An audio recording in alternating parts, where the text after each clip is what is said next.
but I did just want to say thank you so much to Melody for delivering this session today. It's going to be very enlightening, I'm sure.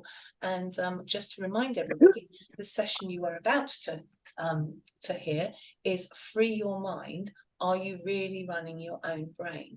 So without further ado, I am delighted to hand you over to Master Trainer Melody Cheal. Thank you, Karen. Well, it's great to see that we have so many people joining us today. Hopefully my image has now filled your screen because we're on what's called Spotlight at the moment. And I'm really looking forward to delivering this session to you today. And as Karen said, if you want to ask questions as we go along, just press the raise your hand icon, and that will bring you to my attention. So I'll be able to see you and be able to interact with you. So the title, Free Your Mind, are you really running your own brain? That does bring us to a really important question. If you're not running your own brain, who is? Had you ever considered that, I wonder, in terms of who's running your own brain? But before we dive into that, I always find it really useful, first of all, to give you a sense of where I am before we begin. You'll see I've got a lot of things up on the side here. And that's very deliberate.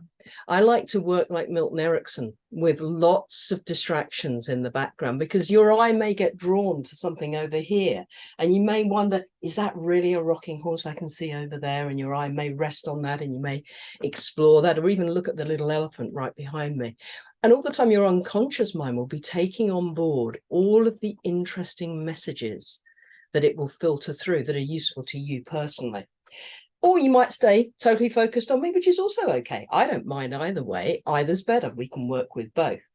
But what I'd also like to know from you is what level of knowledge of NLP you have, because it just gives me an idea of who's in the room with me. So I'm going to ask you to just put in chat what level of NLP you have. So if you're brand new to NLP, you can just put new. If you're a practitioner, master practitioner, trainer, master trainer, just pop in the chat your level of knowledge, and it just gives me an idea of who we've got in the room. So I'm already seeing we've got quite a mixture, so lots and lots and lots of different levels. So we've got some people that are brand new, some people that are trainers. Oh, was that, I might have just seen a master trainer flick up the screen there.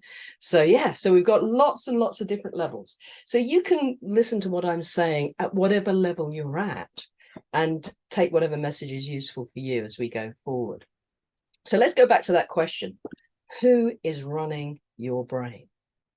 Well, we're really talking about beliefs as much as anything else. And by the way, I'm low tech. There'll be no screens cutting in. It's going to be my trusty flip chart all the way through, because I like to stay connected. I always feel like when I get a slide come up that it kind of pushes me out the way. So I like to stay in with you for this. And we are talking about beliefs. And a belief can be limiting, it can be empowering, but it can also be neutral. So this is a continuum that we have along here. And isn't it interesting that I'm just noticing it from here? There's an angle on my line. I thought that was a straight line when I drew that. Isn't that interesting? I wonder, what could that mean? What could that be all about? And the thing about beliefs is, how do you get them? What are they? And why do they affect us in so many ways? So let's just talk for a moment about different levels of belief. And there are more. This is just 3 that I'm picking up for us to talk about today. We have self-beliefs, and these are beliefs about ourselves. So that might be beliefs you have about yourself as a person, what qualities you have, what skills you have, and all the things about you as a human being. And it's going to make up very much your identity. Operational beliefs are going to be beliefs that you hold about the world and the way things work. And then global beliefs are really shared beliefs. So for instance, I don't know how many of you believe the earth to be round or roundish. Would that be something you all agree with? Anyone disagree with me before we go any further? I always like to check that before we go anywhere. But think about that. It looks like we probably all agree with that, because nobody's come up with an objection at this point. But actually, there was a time in history where certain parts of the world believed the earth to be flat. And in fact, if you believe Terry Pratchett, it's flat on the back of some elephants and some turtles and a turtle. Yeah, maybe that's true. Back in the day, when people believed the earth was flat, they would have really good arguments for why that was true. And one of the things I always like as a counter argument, people will often say, well, nobody's ever fallen off the edge yet. But of course, how would you know? If someone fell off the edge, how would you know they've fallen off the edge? There's lots of people that go missing. So we kind of collude about the global beliefs. So there'll be some things that we might believe as a community, some things as a country, some things as a hemisphere of the world. So there'll be different categories of that. There's the NLP community will believe certain things that maybe people that are not in the NLP community don't share. So these global beliefs are very much the shared beliefs. But where do they come from? That's really the interesting thing for me. And this is where we get into considering the nature-nurture debate. Are we just born with some beliefs? Well, honestly, I don't really know whether we truly are born with some beliefs, whether we actually have generational beliefs or not. Some people think we do. Some people think we don't. Personally, I have no idea. Are some things innate? Are some things genetics? Who knows? But what I do know is that the majority of the beliefs that we hold are down to nurture. They're down to our experience in our growing up times as children in particular. And by the age of 7, we have our basic belief system in place that is going to run us for the rest of our lives. Now, there may be things as a 7-year-old we've not considered, but how we make the decision about things that we haven't considered is already in place. So there'll be fundamental foundation beliefs that are in place. And so we're pretty much formed in that way. Now, I prefer to think that it's mainly nurture.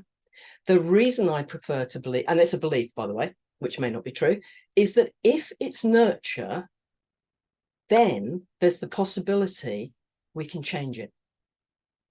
Because if our beliefs were truly just about nature, if they were just things that, you know, how we're made, then we're kind of stuck with it.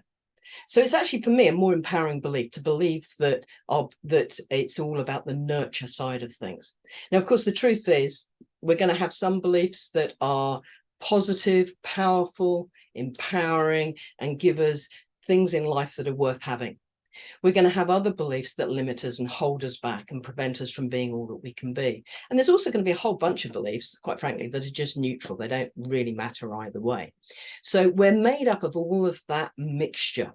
And it's not until we start as you start your personal development journey, that's the point when you start maybe questioning some of the beliefs that you hold and wondering if there could be more to life. I certainly remember in my own personal development journey, there was a point where I said to myself, there must be more to life than this.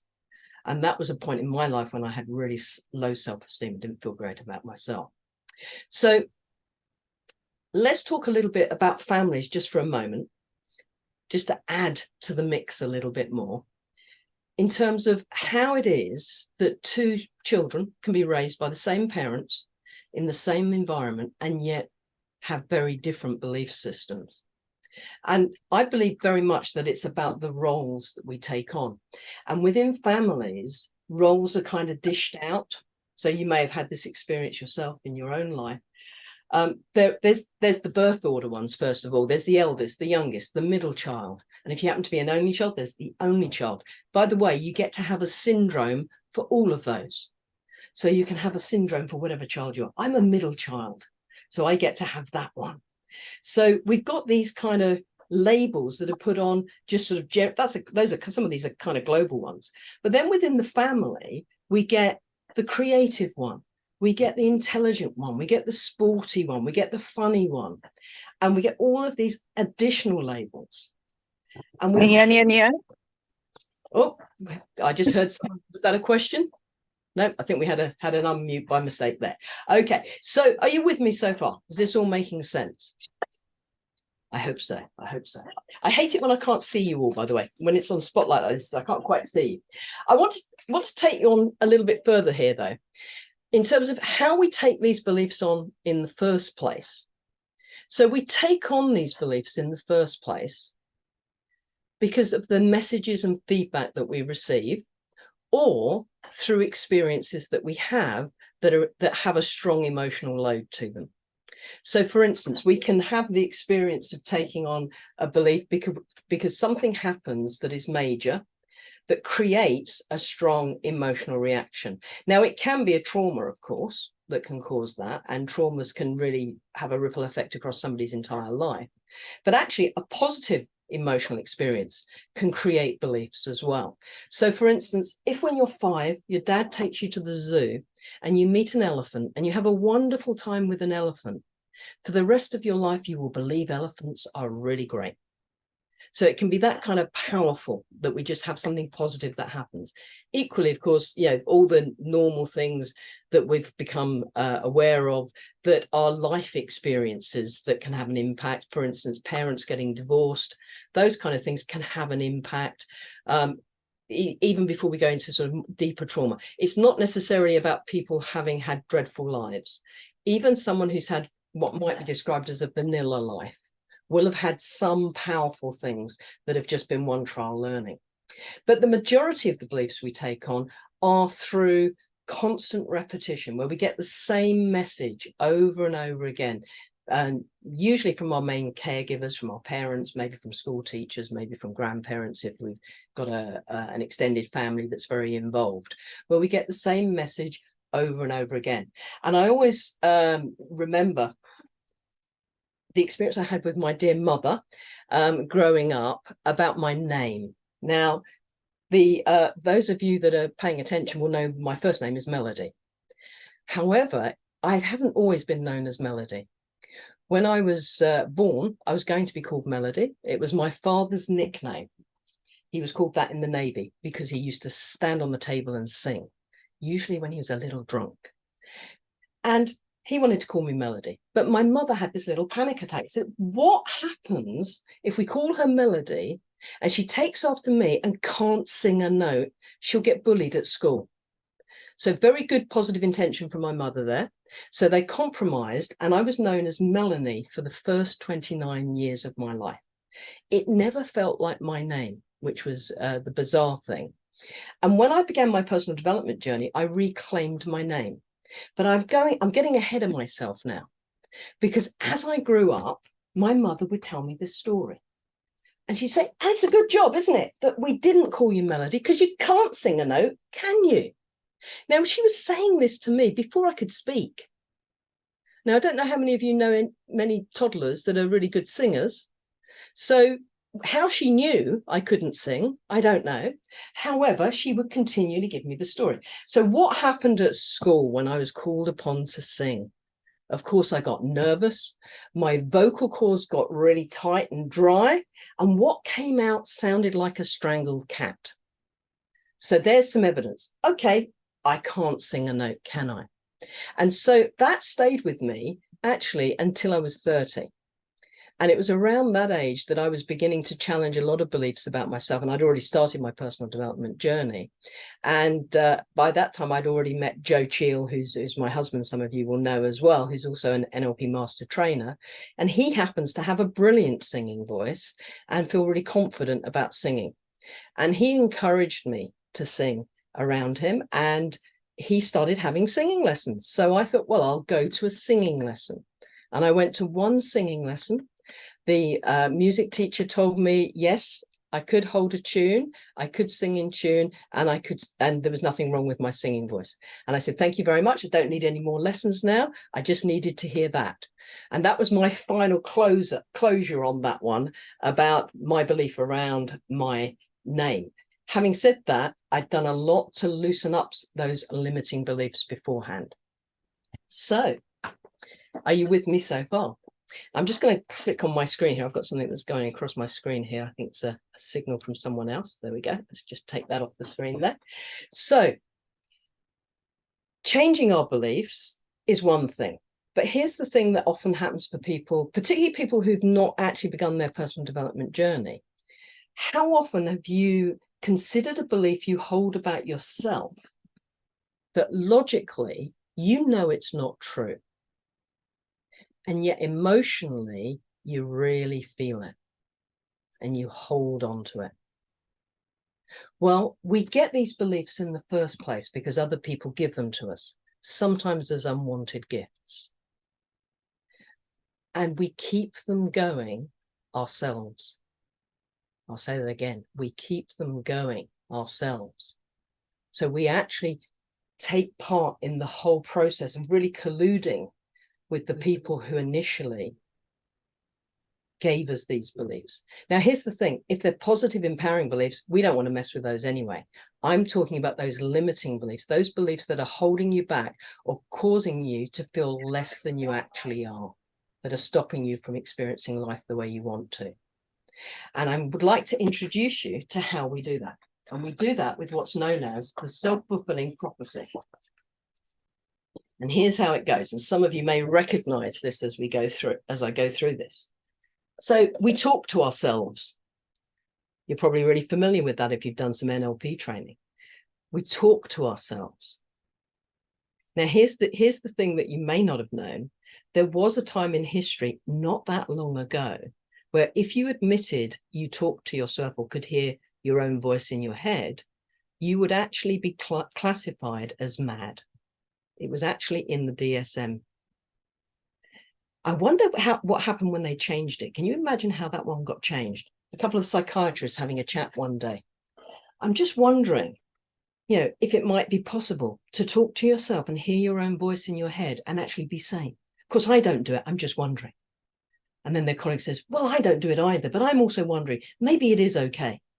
So the good news is, if you do talk to yourself and hear your own voice in your own head and you have self-talk, the good news is you're normal, it's okay. However, a lot of this self-talk is very background and unconscious. It may be running as a little program in the background that you're not even really aware of. Other times it's going to be right there.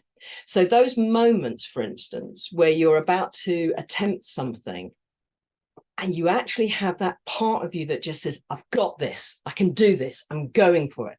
When you say that to yourself, when you say to yourself, you've got this, you can do it. That's that point where you're actually giving yourself direct self-talk that you can hear and that is really having an impact on you straight away. The background stuff, that's actually having an impact on you in a way that you may not be aware of. It's just kind of in the background. It's not until you start delving into it that you even realize it's there. Now, unfortunately, we also have self-talk that is going to be sabotaging. So there may be self-talk about the very famous imposter syndrome that everyone talks about. The kind of things people say to themselves with that are things like, people are going to find me out, people are going to realize I don't know what I'm doing. Those kind of things are happening in the background, and of course they're undermining confidence and resilience and self-esteem. But it's not just the self-talk. We also have imagery. So we make pictures up about ourselves, pictures up about other people. We imagine things going wrong. We call it catastrophizing, where we just imagine the whole thing going wrong. And here's the thing that's really interesting: when someone catastrophizes, very often the thing they imagine happening actually happens. And it's almost as if they've made it happen. And to a degree that when that happens, they have. There's something about that process that kind of opens the door for that. And then you'll notice there's arrows here, by the way, because these things all feed into each other. That then influences our body language or our physiology and how we're feeling, our emotions. And there's a double loop here going on where we can actually feel that feeling and it affects our body language. So if we're feeling a little bit depressed, we kind of might hunch our bodies and hold our bodies down. Then we maybe feel a bit worse and then we're hunching even more. You've heard the phrase, fake it till you make it. If you move your body, then you very often start to change the feeling. These two things actually have a direct impact on our body chemistry. Because if you think about it, emotions are just firings of our brain that are about chemistry. So these things interact with each other and keep things going. And all of that then creates our behavior or our performance. I've got a handout for you. I think I used the word performance in your handout. And then that comes back up here to confirm what we already believed. So let me do a couple of worked examples to just make sense of this as we go through it. So let's think of a sports team for a moment. let's take a football team. So let's pretend we are all a football team. I guess it's a big football team because there's a lot of us in this group, but we're a football team. But here's the bad news. We are the B team, and we don't feel great about that. So what kind of things are we saying to ourselves? And if you want to join in and just put something in the chat that you might think we're saying to ourselves. So we are the B team, we don't feel great. What might we be saying to ourselves about being the B team? So consider that for a moment. You're in the B team. Yeah, we're not good enough to be in the A team, someone's type. We never win. Absolutely brilliant. So we're getting some good ideas here. Yeah, we're useless. Yeah, you've got it, you guys. You've got the idea. So we're saying these kind of things to ourselves. We'll never make the A team. There's no point in even trying. We're not important. You guys are good at this. So we've got all that going on. And then when we imagine the next match, what are we seeing? Of course, we're being informed by all of that self-talk. So we're imagining ourselves doing poorly. We can see ourselves losing. We're never going to win. And then when we get to the next match, we kind of go out on the field. We're not feeling great. Our body language is defeated before we even start. And then how do we play? Uselessly. And I have to say, I had someone years ago come up with brilliant wording, which I rather liked. What we say to ourselves is, wear pants. And then how do we play? Pants, which confirms wear pants. So yeah, the self-fulfilling prophecy starts to come about. However, it's worse than that. And if anyone wants to verbally join in when I ask this question, I'll be very happy to hear if anyone's got some ideas on this.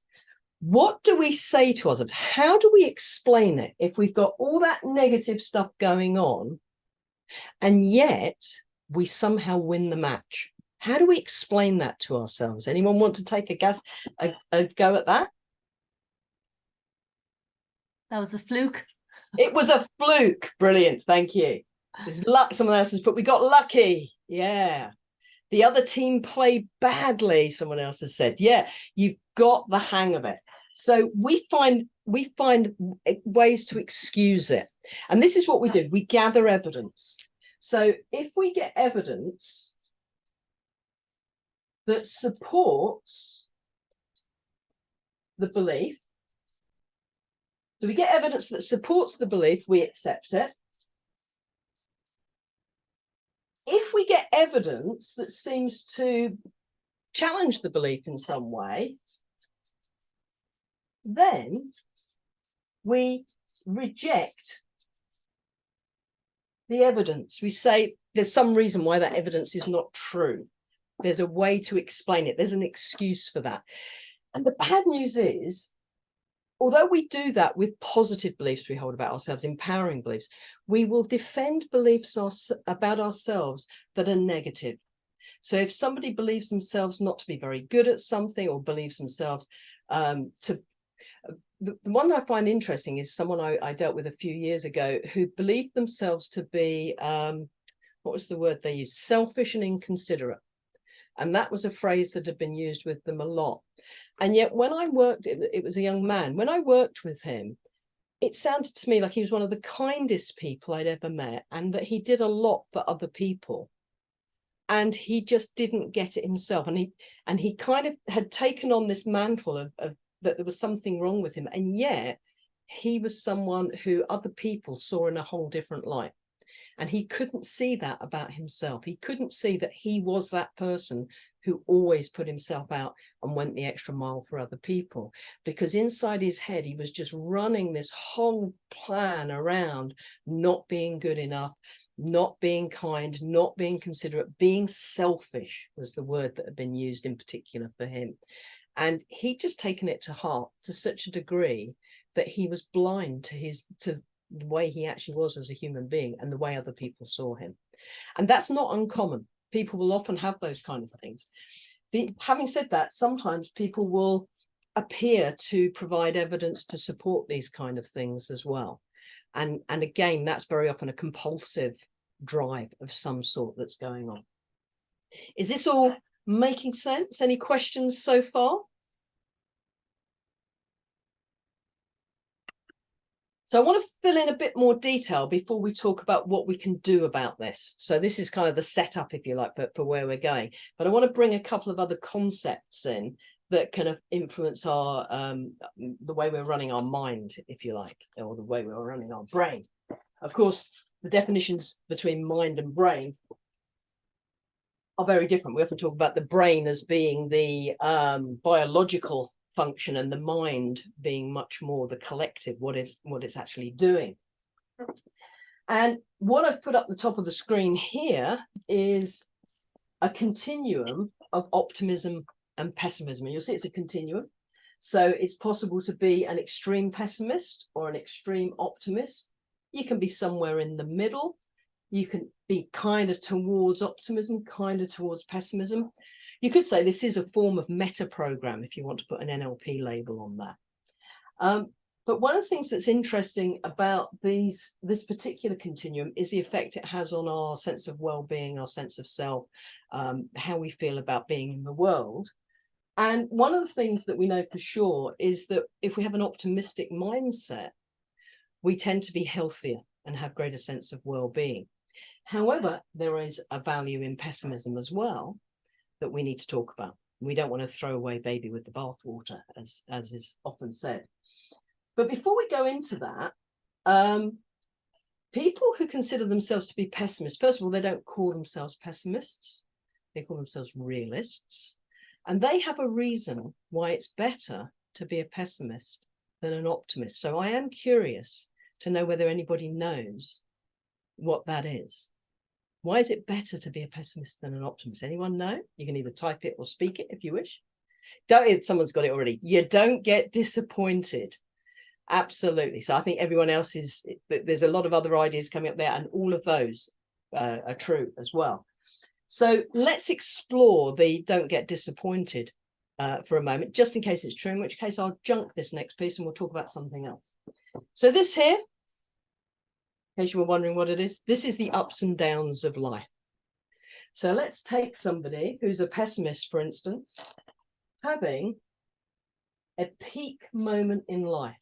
One of those moments where something wonderful has just happened. What's going through their mind? Any ideas? This won't last. Yeah, lots of people got on that one. Or it's a one-off. This won't last. There's only one way from here. What about when they're down here in the pits?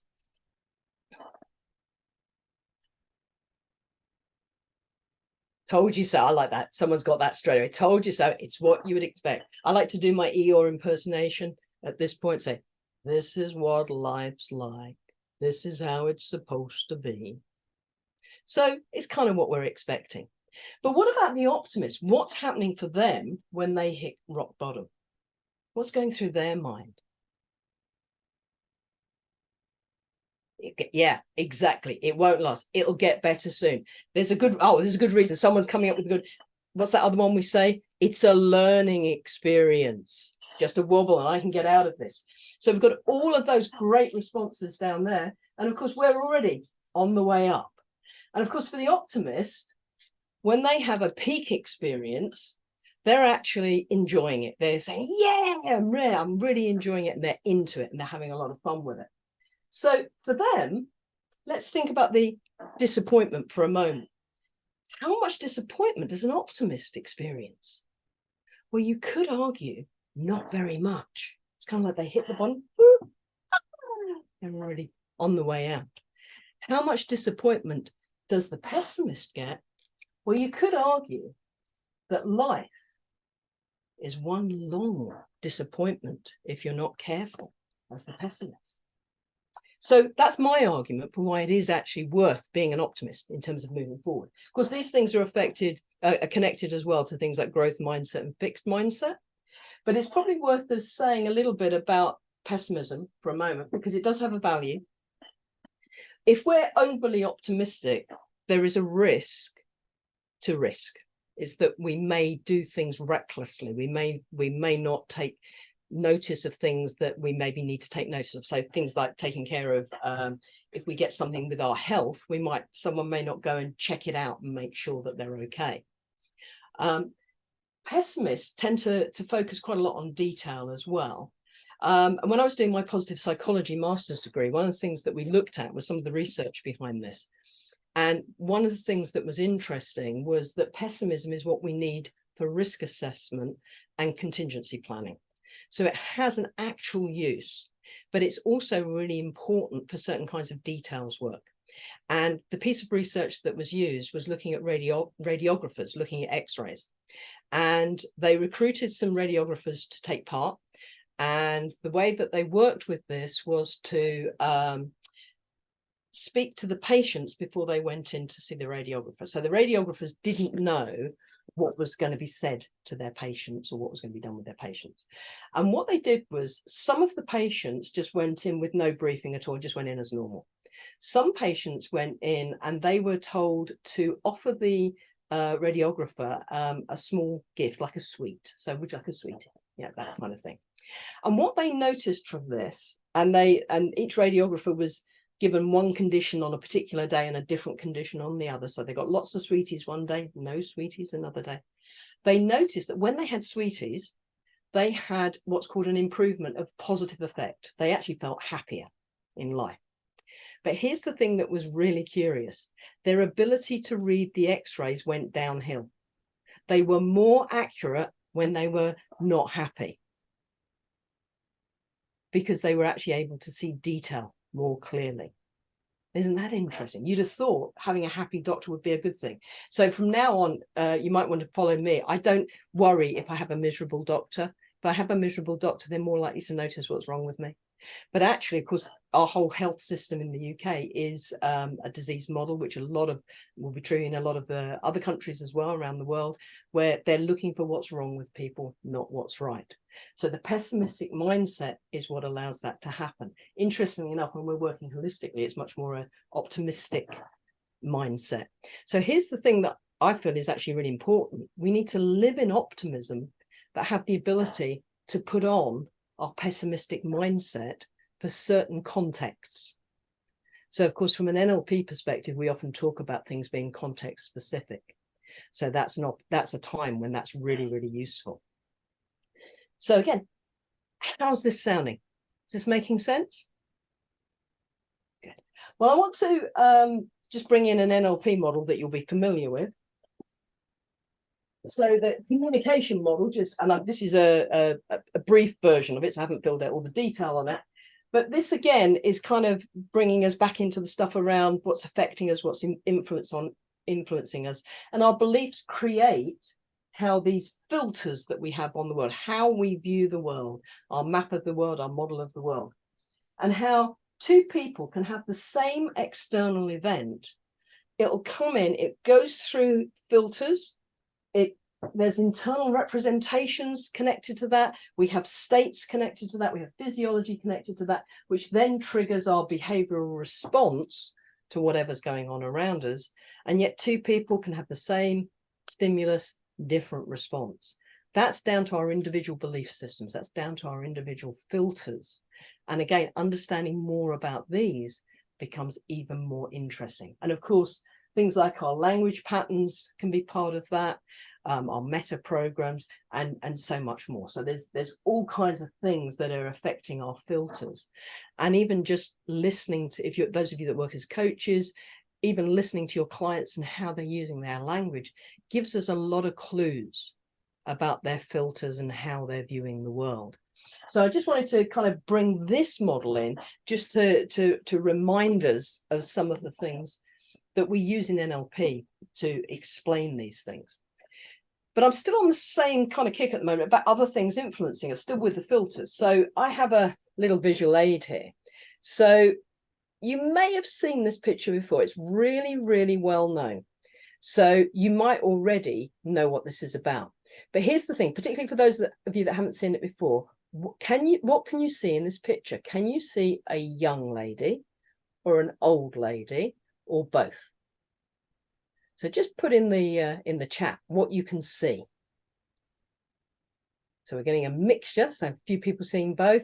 And I suspect most of the people seeing both will be people that have seen the picture before, of course, because if you've seen it before, you've probably already heard all about it. I will mention, by the way, there is no deep psychological meaning behind which one you see. This, what you may not know is where this picture came from in the first place. It was originally drawn as a 19th century cigarette card for entertainment purposes. And it's an ambiguous picture. So it's deliberately ambiguous to be both an old lady and a young lady within this. So for those of you that haven't seen both yet, let me just try and help you with this. If you're looking for the old lady, this is her chin. This is her mouth. This is her nose. This is her eye. And it's kind of like she's got a headscarf on. And she's got, it's like a fur sort of collar to her coat. If you're looking for the young lady, this is like a choker necklace. This is her jawline, and she's got her head in profile, so she's turned away.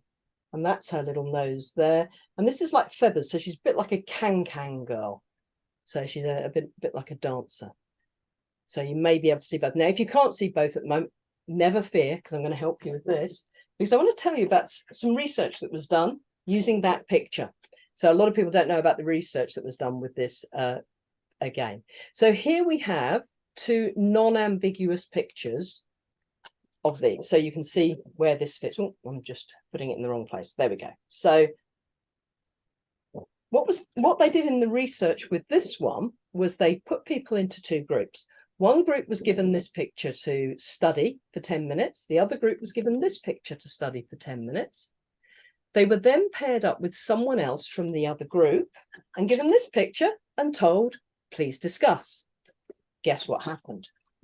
They all started to argue because the pictures were priming people. Pictures they saw beforehand primed them to see what they expected to see.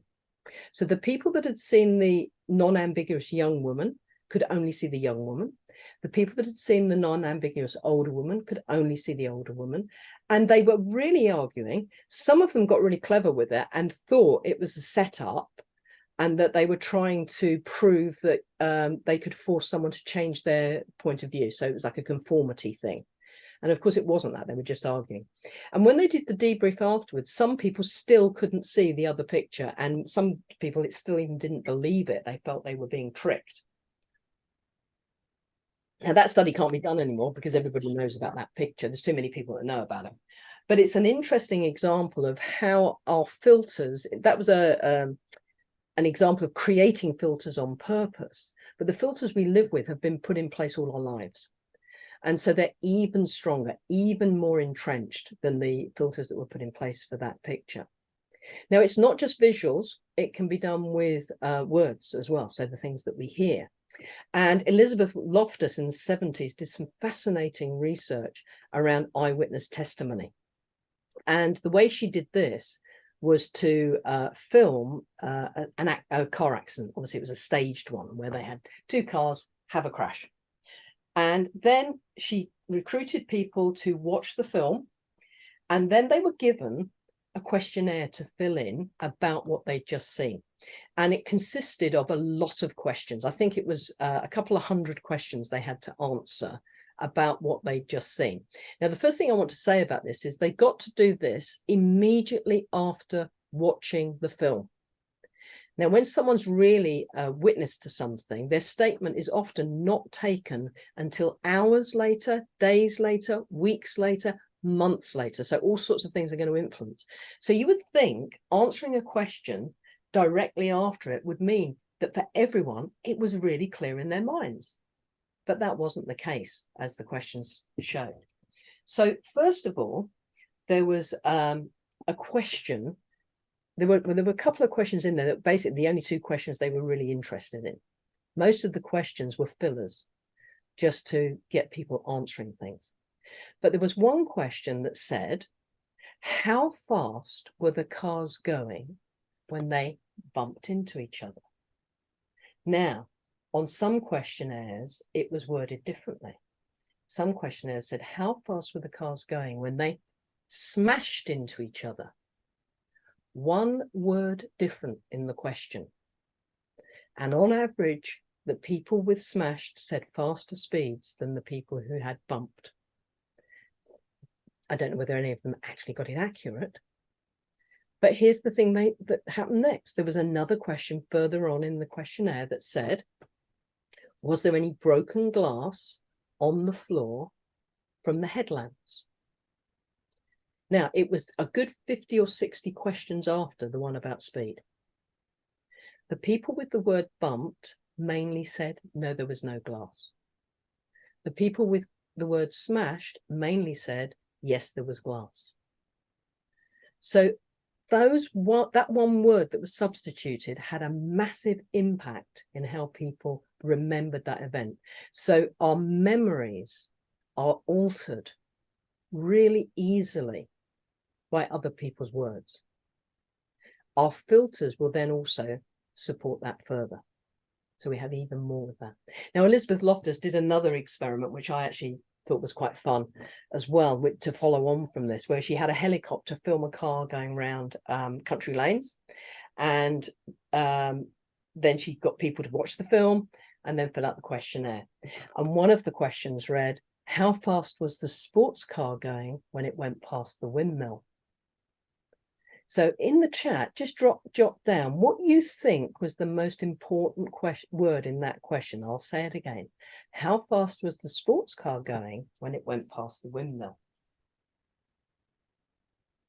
So we've got fast, sports, sports car, sports, yeah. So everyone sounds like they're focusing on the same part.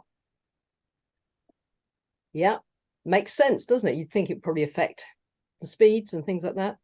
But here's the thing. The question that was about 100 questions further on said, was there a windmill?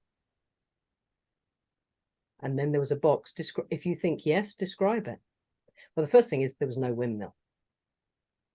So everybody who said yes, and there were a lot of them, described different windmills.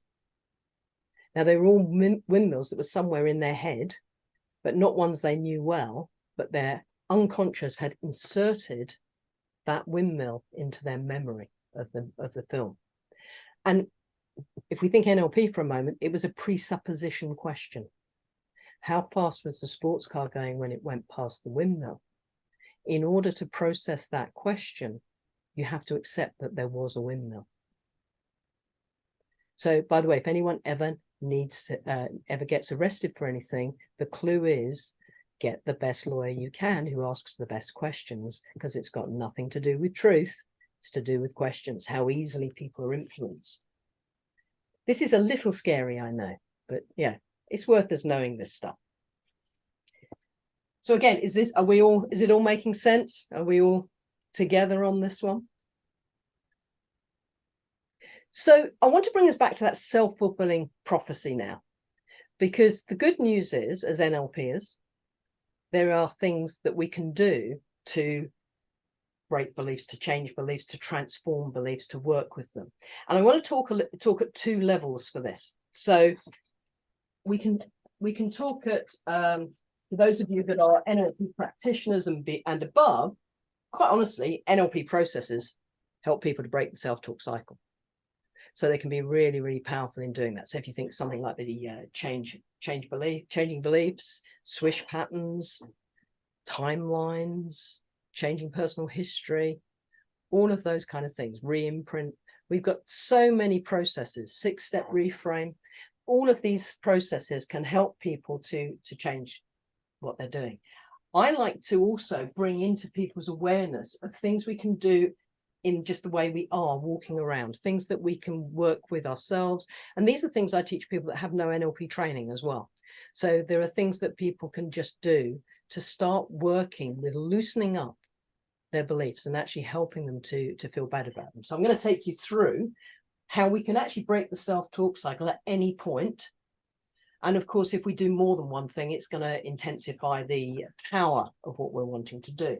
And of course, the place I want to start is with reframing, is actually listening to your language, noticing what are you saying to yourself? Are you saying things to yourself out loud as well as in your head that are useful? And one of the things I always do with the students that I train is pick them up on their language about certain things. And we always get this around learning processes, where people come back from learning a process and they say, oh, it was so difficult. Oh, it was really hard. And of course, it's the first time they've ever done it, of course. So that's a reframe we could talk about straight away in terms of what was it like any other thing that you've done for the first time. However, one of the things I like to pick up on is the language. If we're saying to ourselves, this is really difficult, this is really hard, just think about what's happening to your neurology at that point. You're lighting up the neurology of difficult. You're lighting up the neurology of hard. And of course, if your tonality is saying that as well, that's creating even more power to that negative self-talk, that unhelpful self-talk. And it's going to sound glib, and some of you probably already do this, I hope, as well. But if we do a simple reframe on something like that, that was less than easy. That was less than easy. It communicates the same thing about the experience of doing the process. But what is it lighting up in your neurology? It's lighting up easy. And actually, with when I'm teaching NLP, or when I'm teaching core transformation, one of the things that we're often talking about in that is every time someone says difficult or says hard, I will say to them, do you mean that's less than easy? And very soon we start getting into laughter, where people will hear themselves say, oh, that was really difficult. I mean, that was less than easy. And then eventually they start just saying that was less than easy straight away. But often in the training course, it's going to be with a bit of laughter too, because it's a shared experience that we're having. So those reframes become really important. Now, those of you that have learned things like sleight of mouth reframes as well, we can be aware of how reframing in a bigger way can have a powerful effect. If you've not come across sleight of mouth before, by the way, Robert Dilts has written an entire book on it. So if you want to go and read up on it, that's something you can do. And I certainly know it's in here in the online encyclopedia as well. But actually being able to notice language and the impact that it has, including that word but that I just said just now, I kind of slipped it in. I don't know if you heard it, but have you noticed when we use the word but, how it changes the direction of something? So if you say to someone, that was really good, but, of course, the feeling is it's going to go downhill. Or if we say to someone, actually, what's the other way as well? For instance, if we say something like, oh, that was very painful, but, we're usually going to be going up from it. So simple things like being aware of even those small words like but and, if we use the word and, that can change the dynamic somewhat. Or we use but on purpose. And that's the thing about any language. It's not about banning any language. It's about recognizing what is it doing to the way you think, the way you feel, and noticing that. Now, one of the other things I've put up here as well on the self-talk level is sensible questions. And I've pinched this from Tony Robbins. Some of you may have even heard this on some of his older audios. I don't know if he still does this one, but it kind of tickled me that he talked about the idea that we talk to ourselves a lot in questions, and that when we recognize what we're doing, we can do something about that. So, for instance, there's a question that people often ask themselves when things go pear-shaped, when things go wrong.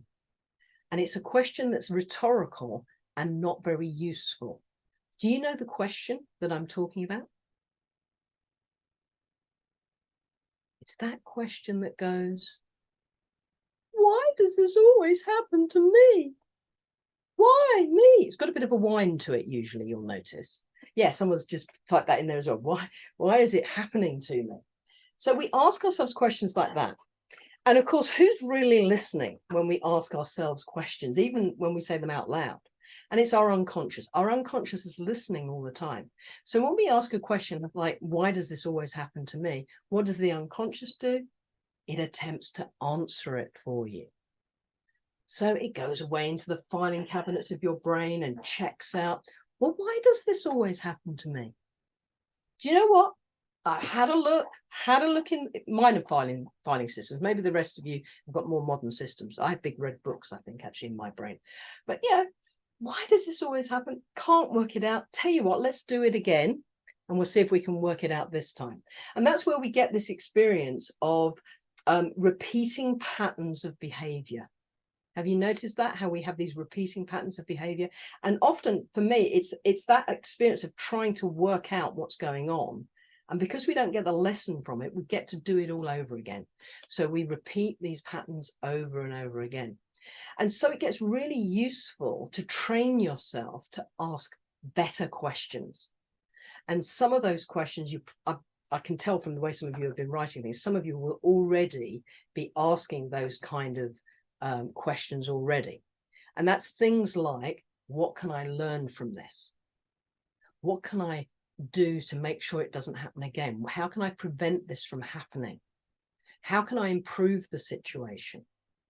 But I have to say, my favorite one is, what's really funny about this right now? Have you ever had that experience of realizing one day you'll look back at this and laugh? Well, if you already know that one day you're going to look back at this and laugh, why wait? Why not laugh today? And of course, when we laugh, we become more resourceful. And when we become more resourceful, we solve our problems far more quickly. So it's a useful thing to do. Now, one other thing I haven't actually written up here, which I think I have put in the handout, is something that isn't technically NLP, but I think it actually has a place to be mentioned here, which is affirmations. So affirmations can be another useful thing. And I certainly used this in the beginning of my personal development journey, when I was wanting to change how I was talking to myself. I was suddenly divorced when I got into personal development. I think a lot of people have that experience. It was a side effect of me waking up. And so I was living in this little house on my own, and I had all these affirmations written on cards, and I put them all over my house, on the mirror, in the tea caddy, all over the place. And when we do things like that, when we put affirmations up that are positively phrased statements, we're going to avoid words like not, of course. We're going to have them positively phrased. So we're not going to say, I'm not stupid, because of course, what does the unconscious do? It ignores the word not in that particular example. We're going to say positive. So I'm clever, I'm intelligent, I'm smart, I'm resilient, whatever the word is that we want to use. And here's the thing, every time, if you know how to read, every time your eye runs across those statements, you will unconsciously take the message in. So that's why it's powerful to actually have them written up and about, rather than just saying them to yourself, because you are literally brainwashing yourself by putting up positive phrases like that. I like to work with those kind of things. Tony, you've got a question. Yes, thanks, Melody. Do you ever think that affirmations can be counterproductive, though? Because let's say that I'm using the affirmation of I'm getting better at playing golf, and that little voice in the back of my head's going, "No, you're not. I watch you play every week, and you're terrible." Absolutely. And to me, that creates an internal conflict. Well, it can do, can't it? I think it's probably worth me actually mentioning, there has been mixed research on affirmations. There is some research that says affirmations is dreadful and doesn't help at all. And there's other research that says it's good. I think it's more about having that understanding. So Tony, your example of the golf, I think is an example that is worth exploring. You may have all heard, have you heard of the idea of the 10,000 hours to get to mastery? Is that something that people got some understanding of? This is written up in Malcolm Gladwell's book, Outliers, I think is the book that it's in, and he's writing up about the research about how when if we have 10,000 hours of practice of something, we're likely to be a master at it. Now, what they looked at with their research was people who play the violin, and they were at college. They measured them into 3 groups. They had people that were good. I don't like this bit I'm about to say. Apologies if there's any teachers on this call. They said they're good, but they'll only ever be good enough to be teachers, which I thought was a bit of a mean thing to say. Then they had excellent and outstanding. So that's the 3 levels. And they did some surveys about, or some historical questions about how they learnt the violin. And they asked people, how old were you when you first began to learn? And the answer was the same for all three groups. It was about the age of 5 on average. How much practice were they doing? Well, yeah, they were doing all about an hour each. And then they said, how much practice were you doing when you were, say, 12? And they started to see a difference in the groups. So the lowest level were probably doing about the same as amount of practice as a 5-year-old. The middle group were doing, I don't know, about 6 or 7 hours. The outstanding group were doing 10 or 12 hours. And then these people were at this point in their early 20s, I think. And the difference in the groups was 8 hours, 20 hours and 40 hours. So the people that were outstanding and were doing 40 hours practice a week. And they looked at that and thought, is there anyone in the top group, because that actually ended up being 10,000 hours, by the way, anyone in the top group that hadn't done 10,000 hours? And no, every single person in the top group had done 10,000 hours. Was there anyone who'd done 10,000 hours who hadn't made the top group? No, they'd all made the top group. So and for me, by the way, I like this because it's the idea that talent, it's not about talent, it's about putting the work in. When people actually put the work in and work to improve. Now, this is the important thing. Practice with the intention of improving. That was the factor that was really important, because there are lots of people that have got more than 10,000 hours of driving, for instance, who are terrible drivers. But maybe they haven't been driving with the intention of improving. That's possibly just my filters, by the way. That may not be true. That's just a thought I had. So that can be part of it. So coming back to the golf example, if the internal dialogue is getting in the way, then I would say we need to do something specific with that internal dialogue.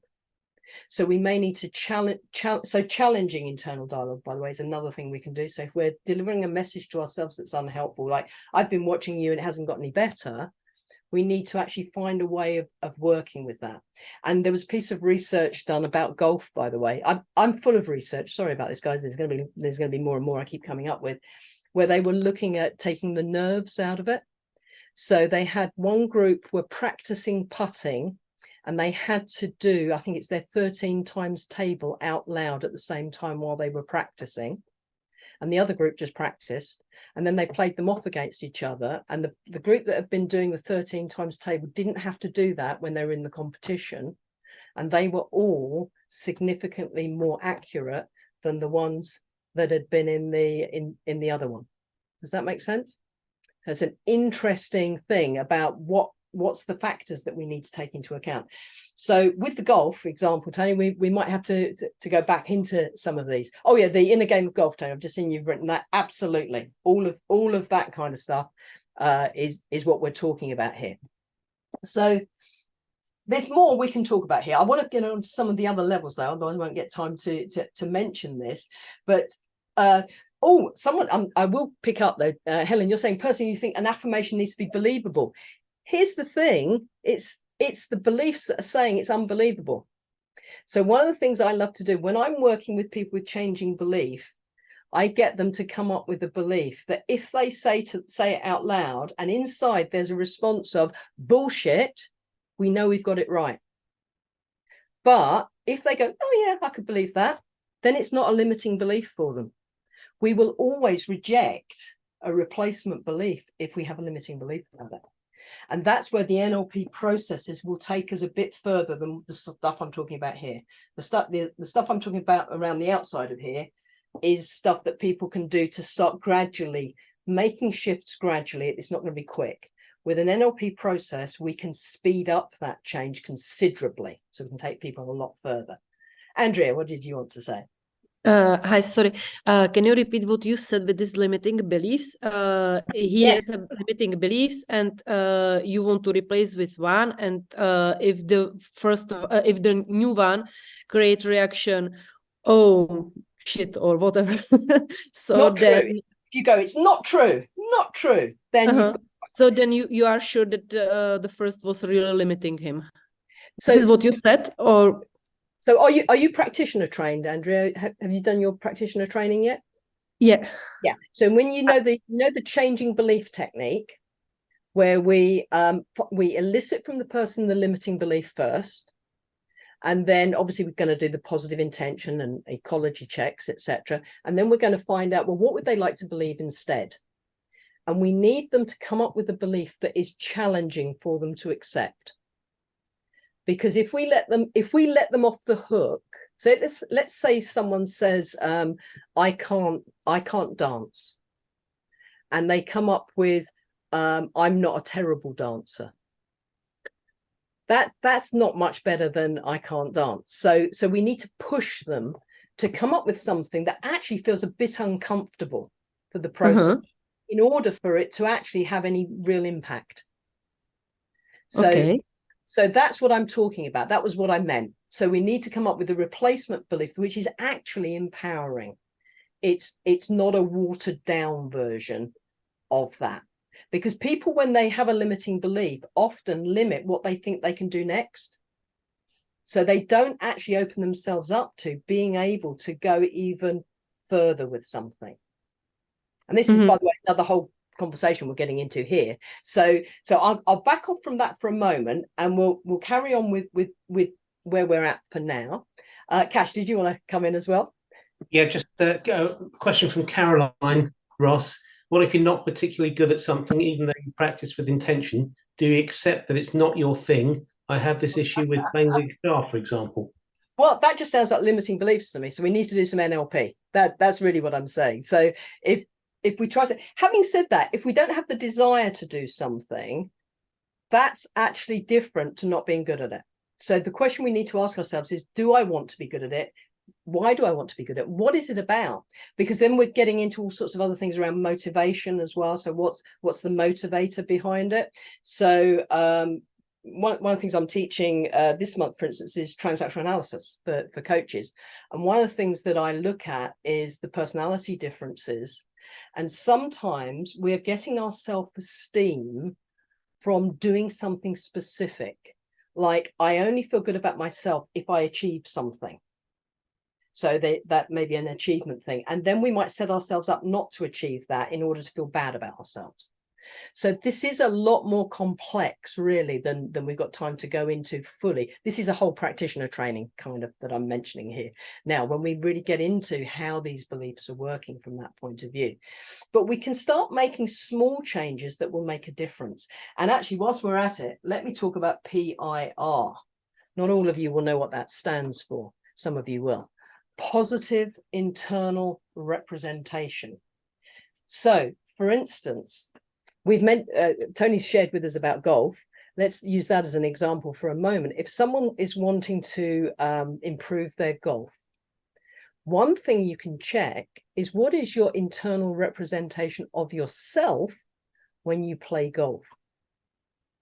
Do you see yourself as capable and talented and good at it? Or do you see yourself some other way? And then you can change the internal picture if it's not positive and powerful. It's a really useful thing. Our internal imagery makes a real difference. One of the things I often like to say is to see yourself through the eyes of your dog. See yourself how your dog sees you. Your dog will think you're amazing if you've got a dog. If you've got a cat, it might be a slightly different experience. They're a little more critical. But with your dogs, they're going to see you as wonderful. Are you seeing yourself as wonderful as your dog sees you? But actually seeing yourself as capable. Now, I do this a lot with people around communicating as well. So one of the things I've worked with people around is needing to be more assertive. So if you get someone who finds it difficult to speak up, or to put in boundaries, or to say no, if you get them to see themselves in the situation, how are you seeing yourself in that situation? How are you seeing yourself in relation to the other person? So when we look at our internal representations, we can often get a lot of clues about what's going on. So here's a classic example. Someone who needs to speak up and put in a boundary. When I ask them to describe for me, when they create the internal image of that with the other person, it's not uncommon for the other person to seem like they're physically bigger than they are in real life. So the scale will be different. They'll see themselves as little and the other person as bigger, or maybe the other person is closer to them and then further away. And by getting people to change the submodalities of their internal representation, it changes how they feel. So, for instance, if they're seeing the person as bigger than them and higher up, if you make the person to scale or even slightly smaller and change the angle, it can make the person you're coaching feel more powerful and more able to speak up and say what they need to say. So we can see them doing that. And the other word I've got up here is we can then do a more formal mental rehearsal experience about the behavior that they want to get. So those internal representations can make a really big difference to that.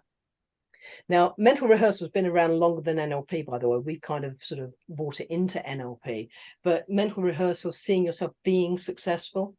So we can do that with things like sport. Some of you, you may not know this about me, but one of the things I've done in the last 2 years is taken up the hobby of dog showing. And I've managed in 2 years to get to a successful place in dog showing that I was told that it would take me 10 years to get to. And part of how I've done that is using NLP. So I've been modeling people, but I've also been running my own internal representations, including how I want my dog to be in my internal representations in terms of showing itself effectively. So being able to use our internal imagery is really powerful, but also knowing how it impacts on relationships. One of the things that we often fail to do is update our internal representations of others. So, for instance, for myself, a number of years ago, when I lived in Bedfordshire, my parents lived in Sussex. My father was getting more and more frail. And every time I visited him, I was shocked because the internal representation I had of my father was when he was strong and vital and probably in his late 40s, early 50s and full of life. And he was frail and elderly and actually beginning to get dementia. And I would be shocked. And one of the things I had to do for myself was update my internal image to the current picture so that I could actually relate to him more effectively, because I was actually not being very effective or very able to connect with him in the way that I needed to. So by changing that, it made a difference. And I've also found with coaching other people, the images we have of children, if we don't see them growing up, that affects how we interact. So I don't know how many of you have the experience, if your parents are still on planet Earth, of visiting your parents as an adult and having your parents treating you like a child. That will be where your parents have still got a childlike internal rep. I had a chat with my mum about this about 10 years ago, where I talked to her about it. She admitted that she had a childlike image of me in her head. And I asked her, would she mind growing it up? And she said, no, I'm going to keep it as it is. So, people can know about these things and still carry on as they are. So, but I have worked with a mother a few years ago who was really struggling with her 8-year-old. And one of the things that I discovered in the coaching process was that she still had kept the internal image of her son of when he was 5. And so she was treating him as if he was 5 and he was rebelling. He was finding it really difficult being treated as a 5-year-old, and he didn't know that that's what he was doing, but he was reacting. So just helping her to age her child to the appropriate age changed the dynamic, the emotional reaction she had with her child, to the extent that the child actually just stopped playing up. And I didn't do anything with the child. All I worked with was the mother and how she had her internal rep. And she naturally changed her behavior when she changed her internal representation. So very powerful stuff. We had another experience of this on a corporate training a few years ago, where this was actually a customer care training course, would you believe, where somebody came in and said, well, we've got this older man that comes into this was housing benefits office. He comes in and we've got a queuing system, and when we see him come in, everyone on the counter tries to avoid being the one that serves him because he's so horrible. So we all try to slow down with the person we're on, so someone else will get lumped with him. And we asked her to let us know, to just get an image up of this person in their head. And she kind of looked at me a little bit skeptically, and I said, just create that image of this man in the queue. And she said, yeah, all right, I can see him. And I said, put a smile on his face.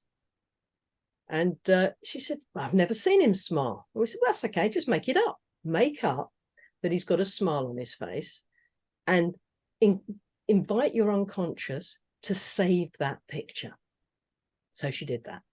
And then we had another session a few weeks later, and I said, how's it going with this guy? And at first she didn't know who I was talking about.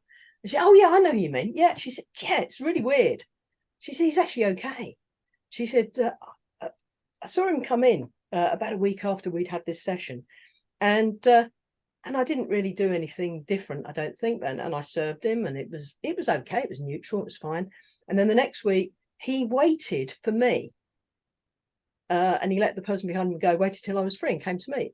And then the week after that, he did the same thing. And he said to me last week, he said, do you know why I always come to you? And we were having a bit of a laugh at this point. And I said, I don't know. He said, when you started working here, you were like a breath of fresh air. The rest of them in here are a miserable lot. And I used to hate coming in here. And all she'd actually changed was her internal representation. And of course, what happens is it leaks out to other people. So how we're seeing other people in our own heads affects the dynamic massively. So knowing that as NLPers, it's one of the things we can do pretty easily, is to keep checking our internal reps, both of ourselves. Are we seeing ourselves as being the kind of person we want to be? Are we seeing ourselves as capable? Are we seeing ourselves as resilient? Are we seeing ourselves as confident? And how are we seeing our interactions with other people? And those of you that work as coaches or therapists, how we hold our clients is equally important. If we have an internal representation of our client as being a victim or as being helpless, that is all they can be in our company. We need to hold an internal representation of our clients as being who they want to be, of being the best version of themselves that's actually already there. If we're going to truly live the NLP presupposition that we have all the resources we need and that everybody else has all the resources they need, we need to hold that imagery for ourselves so that when we see our client, even if our client feels like a victim, we can see them. We can see them as who they want to be. And it allows them to start exploring that. For me, that's a vital thing. And when I'm training people, I'm really keen to make that a key principle of how we work with others. Now, mental rehearsal, I won't go through that because I think most of you probably already know about that. There's lots of stuff out there on mental rehearsal at the moment because I'm aware of the time going. I wanted to talk a little bit about this piece down here, our body language and our feelings or our emotions, and the impact that this has when we're looking at freeing ourselves. And self-awareness, first of all, of how we're holding our bodies, what we're doing with our bodies, how we're moving is an important part of that. But actually, and I don't think with NLP audience, this is going to be a stretch at all. Would you believe you can change the way you feel in the blink of an eye? People in NLP have usually found that out. When I do this on corporate trainings, they don't know that. So here's an experiment. If any of you would like to do it, it's up to you. And those with your camera off, we wouldn't even know if you were doing it or not. But take a moment to just take up the position of the turkey. You might want to stand up for a moment and put your wings up and stretch your neck. Am I the only one? Oh, there's a few people. Thank you, Karen. There's a few people doing it. So, okay. So just notice, those of you that did it, are you feeling exactly the same as you were when you were sitting down, or has something changed? Yes. There's some movement there. Change it. You change 3 things by taking up the position of the feeling funny. I like it. Yeah, feeling funny. That's a good way of describing that. You change 3 things by doing that. The first would have been your body, your posture. So changing your position. That's going to affect your body chemistry. You will have also changed your breathing pattern. The oxygen we're getting into our system has a biochemical effect. So very often, for instance, if we're feeling a little bit anxious or even a little bit wound up, we often end up breathing high in our chest. That's why breathing deeply is often talked about as being a good thing to do. So being able to breathe more deeply can change our body chemistry, can change how we're feeling completely. And of course, I asked you to think about being a turkey. And I didn't even add in that Christmas is coming and it's not great being a turkey when Christmas is coming. Sorry for all the vegetarians. So what we're thinking about, where our focus is, that makes a difference as well. So managing all of this, so managing what we're saying to ourselves, the images that we're holding, and what we're doing with our bodies. So if we need to feel confident, that old phrase, fake it till you make it, it does work. If we fake confident body language, it does work. However, it works better if you also change the internal images and the internal self-talk. So to go back to Tony's experience, example of the golf, doing the body language of a confident golfer is one bit. Also then seeing yourself as being effective as a golfer is another thing, but also reframing the internal dialogue. So it's actually, if the internal dialogue is being a little bit of a chatterbox, we might need to do something with that. Marie, let me ask you first of all, and then I'll say more about what we're going to do with the chatterbox that's being the critic. Just a very, very quick thing which has been massively powerful. I detest the fake it till you make it statement. Yep. And the reason I detest it is because that fakeness doesn't sit right in alignment with my body. Because I hear the word fake and I feel as if that's no accurate. So just to a big massive reframe that's worked personally for me and also in my coaching business is be it till you believe it. Love it. So that's a reframe on what I said. Just a huge reframe. And it's just, again, I know it's just language, but the word fake for me just doesn't align. So it was just a wee comment. I had to come in there because every time I hear Marie, that's okay. I actually get a visceral reaction every time I hear fake it till you make it. So I just had to come in. Yeah, I mean, it pushed a button for you. And really and truly, when we notice these things that push buttons for us, that's the beauty of when we're all in the room together. Of course, I would have been able to calibrate that with no camera on. I might have noticed it and spoken about it. But actually, you know, these language things are important.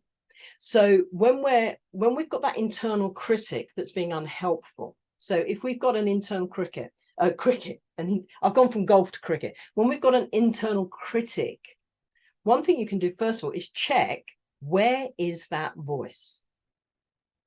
Who does it sound like? Does it actually sound like you, or is it can often be a parental voice. Sometimes we've turned it into our own voice. Just noticing that.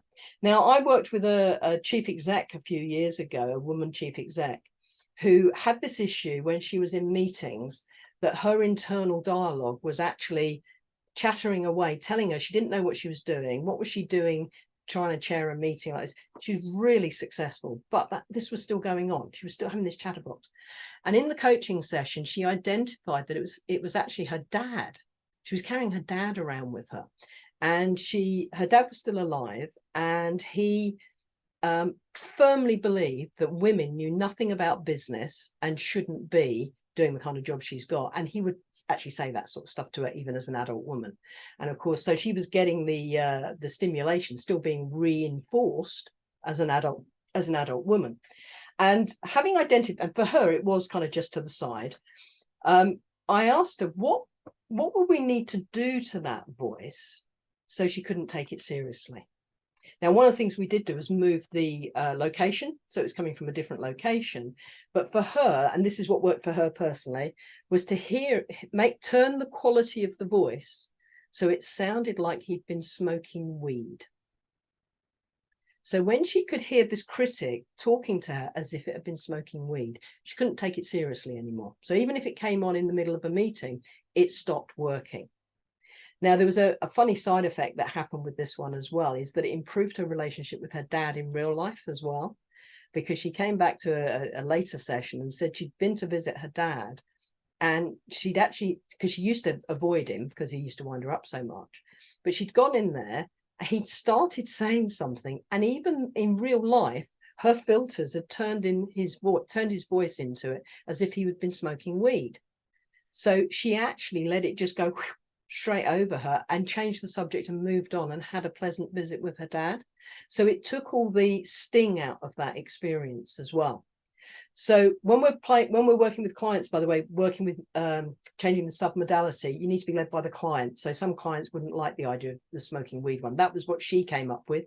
It could be as if it's been on helium or sound like Mickey Mouse, or just even a whisper or quieter or further away or just a different location. When we've got a chatterbox, an internal critic that won't shut up, we need to play with it on the submodality level in order to make those changes.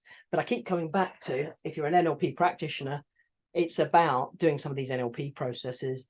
I love all of these kind of stuff, and I like the deeper work, doing things like core transformation as well, where we're actually helping people to make some massive shifts. So these things are all like little small things we can do with people. If we do a process or do a series of processes, if someone has low self-esteem, it's never a one session. It's going to be a period of time for helping people to peel back the layers and change their internal patterning. We can actually help people to make massive shifts at the deeper level. These things are the sort of things I get people doing in between sessions.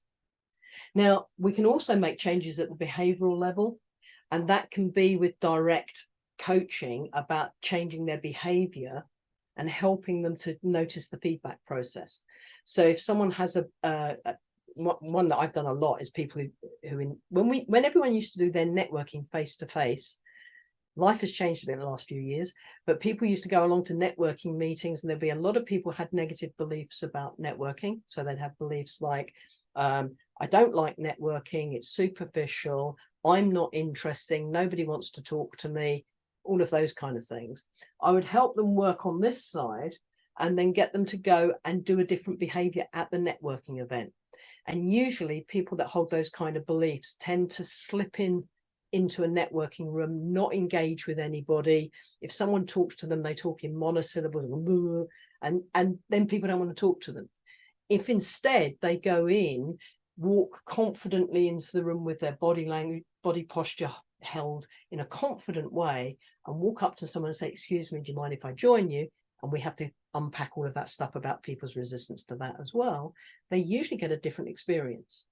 And then we can unpack that in terms of, and how was that? And then that becomes external feedback that perhaps their internal belief isn't true, where they're getting a different external experience, but they're taking the filters off in order to notice that they had a different experience. And people usually need a coach to help them with that, because doing it on their own, people will tend to tell themselves lies. So they'll either say they changed their behavior and they didn't, or they'll change, as we did with the self-talk cycle earlier on, they'll change the evidence to fit their beliefs still. So we can work with all of these kind of things.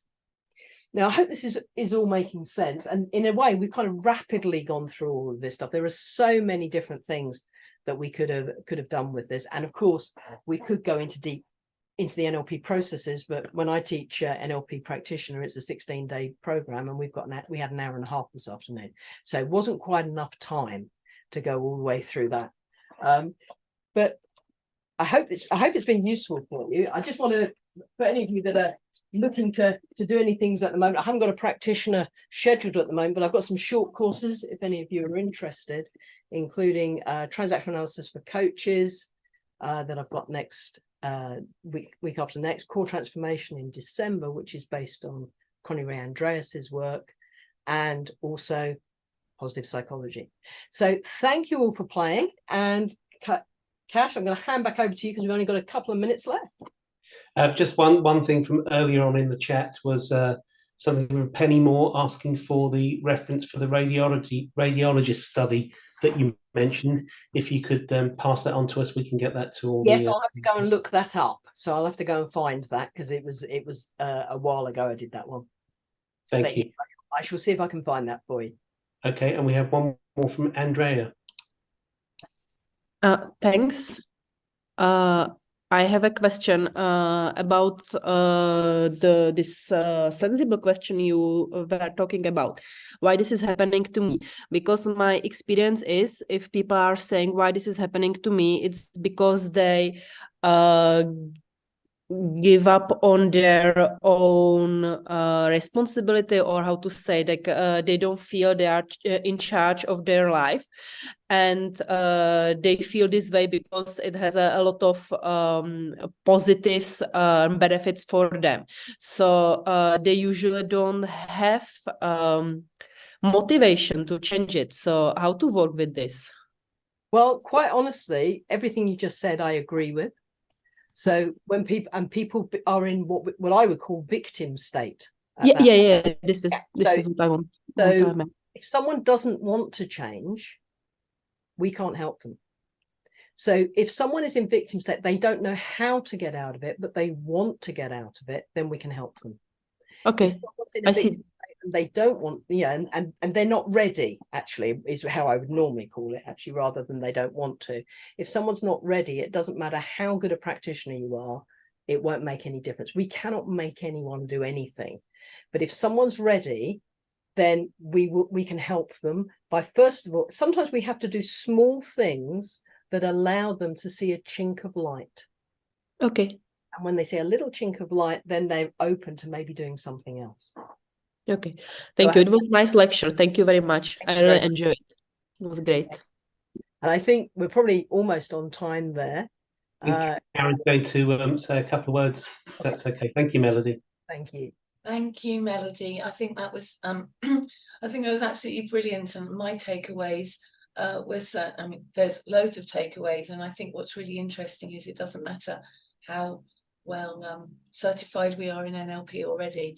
Having sessions like this just act as reminders, and I loved and will hold on to the pessimist optimist piece and rethink some of the ways that I react, and maybe it would be better to be going up a bit more, and also the positive internal representation was very I think very powerful, a very powerful reminder. And I know those are just my takeaways, and I'm sure if we had time everybody would be able to say what they've taken away from this session. So thank you so much, Melody, for reminding us of the things we already know and sometimes forget, and bringing different perspectives into some of those things that we could know and sometimes forget. So thank you very much, Melody.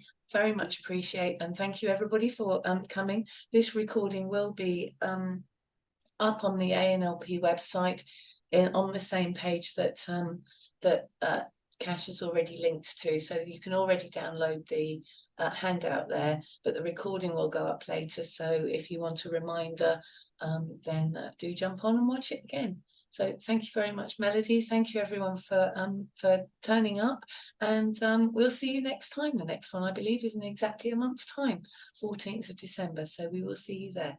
Take care, everyone. Yeah.